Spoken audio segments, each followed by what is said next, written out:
All right, so the tutorials that Stanley is going to take you through are mostly done in Photoshop, but he's also doing or has an additional video on how to use Clip Studio Pro. I thought it'd be helpful because Clip Studio Pro has like $1 a month, like fee, showing you one of my favorite programs that you could also follow along with the tutorial with, and that's Krita. So as I mentioned, the tutorial is done in Photoshop, but we're trying to keep the tutorials not necessarily software focused, but just more about skill based. So let's go ahead and take a look at how to get Krita and what Krita is. So Krita or Krita is essentially and you just go to krita.org. It's a drawing program, and it's a beautiful drawing program. I really love it. Again, you could do, in my opinion, anything you can do drawing wise or painting wise in Photoshop, you can do in Krita. And this also has a really nice set of animation tools. So let's go ahead and download and install it. Go ahead and click this download button here. That takes us to this download Krita option here. So go ahead and click that for Window Installer. And I'm just going to save mine on the desktop. All right, so here is our Krita downloaded icon. I'm just going to double click it, let that run for a moment. I'm going to hit yes, and I'm going to let it run the setup for a moment. And then you really just click OK, and then next. I accept the terms, next, next, next. I agree, next. Create a desktop icon is fine, and then just hit install and let it install itself. So I'm going to go ahead and hit next here and then finish. What I'm going to do is just double click the desktop icon and open the program, and then we're going to go through some of the basics of the interface. All right, something that I wanted to just cover basics. I think it's a good idea if you're doing anything in game design or game art that you buy a drawing tablet. Now, I'll be completely honest with you. I'm to the right of me right now. I have a very expensive Cintiq, something like this, drawing display. It's probably about 2,500. The handle was 700 bucks. I use more than anything else a small size, not even medium or large, a small size tablet like this, because it takes up less desk space. I can take it out and go around. So if you can get a loan from a family member or friend, I really suggest you can get something like this. 37 bucks. Here's the small. I really think the small is more than enough space for you to draw on. If you want something that's a little bit bigger, you can get the medium for 50. Here's some other ones for $31.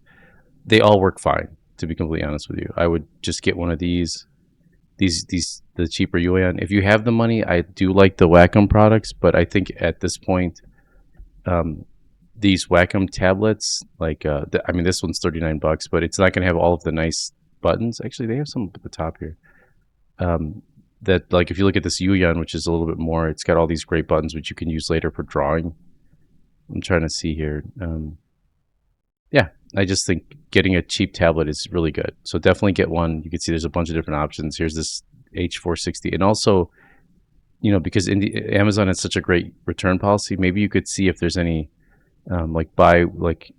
they have new and used for $37.98. So it might be best to just get this one new. But sometimes they'll get used ones on there that are significantly cheaper for Amazon. But something like this is perfectly fine for drawing. But I definitely suggest you get one. It's because you're not going to be just drawing. You're going to be texturing and Blender. You're going to be like, all of that helps to have a tablet if you can get one. And again, get the cheapest one you can. So here we are back in Krita. Let's just go to File, New. This is how you would create a new document. You could see there's an animation template, there's comic templates, there's all this really cool stuff. We're just going to go with a custom document because really this video is all about the interface. You could see there's some predefined templates in here too for film, all this good stuff. Depending on how strong your computer is, 300 ppi is more than enough of a resolution, especially for sketching or drawing. And then just go ahead and click Create. Now you'll notice that when I hit Create, it put it in landscape or portrait mode. If we go to File, New here, we could easily just change this to portrait. So if you want to draw sideways like a piece of paper, you can click this here and you can hit create, and then it'll create a second one. Now you can see that this one is not saved, but we have multiple tabs here for all of each drawing as we go through. Now the default template is pretty good for drawing, but what's really nice is if you go to Window here and you can see Workspace, they have animation, Big Paint 2. So if I click Big Paint 2 here, you can see it has your brushes down at the bottom. You could also create your own interfaces. Let's see, Workspace. big vector. So if you're doing any sort of vector art, because you can, if you're not sure what vector art is, don't worry. Like, um, you can definitely look it up. But there's just really cool stuff, and there's also just big paint, which is a nice one too, which has all of these shapes on the left hand side here, and then on the further right, you can see it has our brushes at the bottom. What we can do is for now, just go with this big paint option, just so that we're both looking at the same thing. You can see we have an advanced color selector here. This will control the color of our brush as we draw. Down at the bottom, we have our brushes. So you can see we have a pencil here, and it's going to give me like a green pencil, a green paintbrush, things like that. You can see here as I just click through these, and it's so much fun to kind of use these different brushes. Again, if you have a tablet, it's going to pick up on sensitivity, and it's going to feel a lot more like you're, depending on how hard you press, um, it's going to control that. It's going to feel a lot better. It's going to look a lot better. Now, if we want to undo this, I can hit Control C a bunch of times, and that'll undo the brush strokes. And you can also see here, there's tool options, right? So this is brush smoothing, and this will cover things like if you want to further adjust your brush. So as I click on brush presets here, you can see at the top, I select the brush. Up here, there's an opacity option. So if I make that low and I click, you can see it makes it the brush, like it's laying down less paint, or it's more opaque, or the opacity, the higher I make it. I can adjust my brush size here by increasing the size. I can also turn on this option here, which will allow me, and I can click and move this around and this is very nice for drawing. It'll draw whatever I do on one side, it'll redo it on the other side. So I'm going to hit Control Z a couple times more just to show you that. So let's say we want to draw a smiley face in here, and I'm going to just grab my pencil here, and I'm going to make my size a little bit bigger. Notice as I draw on one side, it'll mirror that on the other side, and that's what this option does. And if you want to, you can mirror it this way too. So say you'd like to, you want to mirror on the top and the bottom. So let's say this particular character, I don't know, let's say we're drawing a flower here, and I want to go this way from top to bottom. This is like a flower character. That's kind of a nice option. Again, this is nice if you place it in the middle and then you want to draw two eyes and then a smiley face and maybe a little bit of a nose there. It's nice too for painting if we change the color here to like a yellow. There's also other options, like let's see, we have our paintbrush here, we have our pen tool. Just trying to think of the stuff that Stanley might be pointing out as we continue through. Notice that the paint bucket actually does not mirror to the other side, so that's something to be aware of, that it's just really just more of a brush tool. You also have this section here, which is our layers panel. So let's say we want to draw on top of this. So I can click on this and it'll add a new, it'll actually copy our paint layer. But we can click our plus sign here and we can add a new layer on top. And then we can hide that layer this way. So let's say we want to play with just painting the eye here. So I'm going to go ahead and let me undo that. And hit B as in boy for brush. And I just paint in this eye. You can see as I'm painting here. Now if I want to turn off that layer, I just click the eyeball here. I can also control the way this layer is viewed or interacts with the layers below that. And so if we click on this little 3 item here, you can see we could adjust the thumbnail side. The thumbnail size is how big we want this to appear. Blending info style. This is where I was talking about, like if I click on this and I do simple, balanced, detailed, I can adjust the way that these layers blend together. Inline is also the way that we can have our text be viewed. So this is really just more about the viewing. And let's see, if we click we have our layer properties here. Blending mode normal. If we do multiply, it'll multiply that color on top of the other one. If I hit OK, you can see that it multiplied it on top. Let's click that again. Just a bunch of different options. Overlay. Give it a second. So what it'll do is anywhere where there's a darker area, it'll actually try to create a difference between the color, which is this pink, and the color that's there. So there's just a bunch of different options. Luminosity will make it brighter. It'll brighten up any area. Let me go this way. Where it's green, it'll darken anything that's white. And color, it'll add the color on top. So see how it's just taking anything that has color and it's recoloring it, which is kind of a neat feature. Let's see. Erase is pretty interesting because it treats it like an eraser, whatever we're coloring. And addition will sort of do an additive glow to an option, again blending between the two colors. Your best bet is to really just paint around it, you know, and let's say, okay, I'd multiply. So let's say we paint in here. You can kind of paint around it, and then just you can hit E for your eraser tool and just sort of erase out any area that you don't want the pink to be. Let's turn this off. Something else to note is let's make a new layer again, and I'm going to paint here. So let's hit B for brush, and let's select this brush here.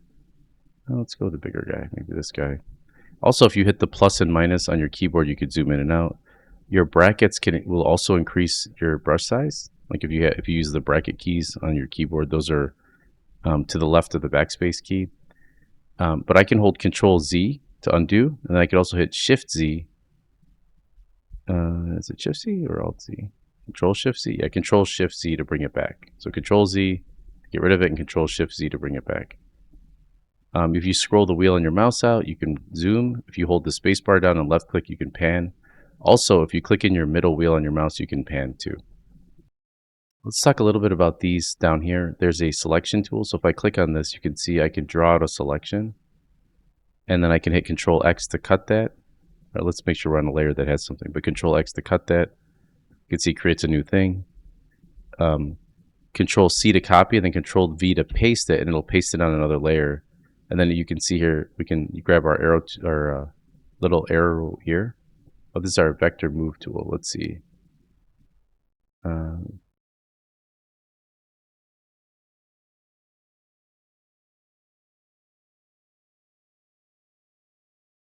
believe it's T. Yeah, T is the move tool, and then we can move these around using the move tool. And these selection tools give you different options. You can click here, and let's see. Click on this one here, highlight. Same thing. You're just highlighting a circle. This one does like a little rectangular square if you want. All right, so a couple of things. I'm just going to go ahead and select all of these layers, then hit the garbage can. And I'm going to press the tab key. And we're just going to go through some like basic drawing stuff. Actually, before we get into this, I want to show you, I believe Stan kind of introduces you to grids. So if we go up to the top here, window, we go to workspace, we've got our different workspaces here. And I think it's, let's see. It's under view here actually. Show guides. And then we have, let's see what else we need to turn on. We have show guides, show grid. So this grid here is essentially something that you can use when you're drawing characters to help you kind of lay everything out. And then up at tools, or is it filters? Let's see, settings, dockers, you could turn on grids and guides here. And what this will allow you to do, let's see, where did that pop up at? Grids and guides came up down here. And if you double click it, you can undock the grids and guides, or you can just drag it off like this. Now you can see the spacing here is, it has X spacing of 20. As I start to go down like this, you could see the lower the number starts to adjust my spacing. If I go higher, I can increase the spacing between them, right? So you can go pretty big here. Like let's say our pixel size is 100 by 100. You can see that it gives us more of a space, and you can line up your essentially your rotation tool, which is here, onto this grid and guide. I mean, if your canvas is really big, you can go kind of big with this. And this is a nice way of saying, okay, you know, say my character is 3 heads high, I can go in here and I could just sort of draw out a circle. Let's hit B for brush, and let's make sure that we're on a paint layer here. And you could start to draw out the 3 heads for your concept. So say you're like, okay, you know, well, here's 1 head, here's 2 heads, and then here's 3 heads. Sorry, I'm drawing with a mouse, even though I told you guys to get a tablet. I'm currently moving places. So anyway, good stuff going on here. So here's 3 heads high, like say a character, and then you could make another layer on top of that, and then you could start to, you know, you could turn off your spacing. You can say, okay, this is my front view, this is my side view, you know, just using this grid as a guide. And then this could be your back or a 3/4 view if you want of your character. You know, same thing. Shirt, you know, say there's buttons.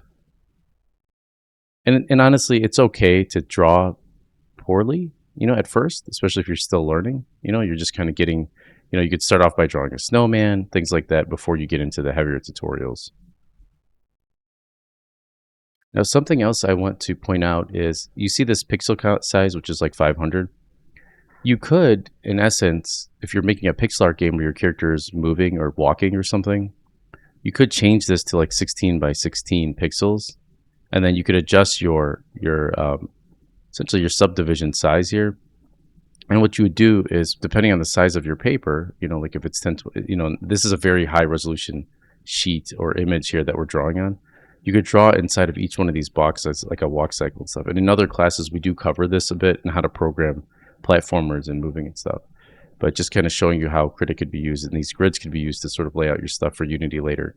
I know that's going to sound like word salad right now. Don't worry about it. Again, we're just going through the Krita interface. I believe that's it. That should be enough to get you through Stan's tutorial if you're just learning Krita. I would watch this tutorial several times. Even the Krita has a YouTube series online that takes you through every aspect of this program. By the way, this is open source. It's free to use for commercial use. I might be doing a board game project where I'm drawing the icons soon if I have time. Pays extremely well, and I'll just be using Krita for it, so I don't have to pay the monthly dues or to Photoshop or whatever. Anyway, I hope you like this. I hope you enjoy the class. Please, please, please reach out to me if you get stuck or you need help with anything. Thanks.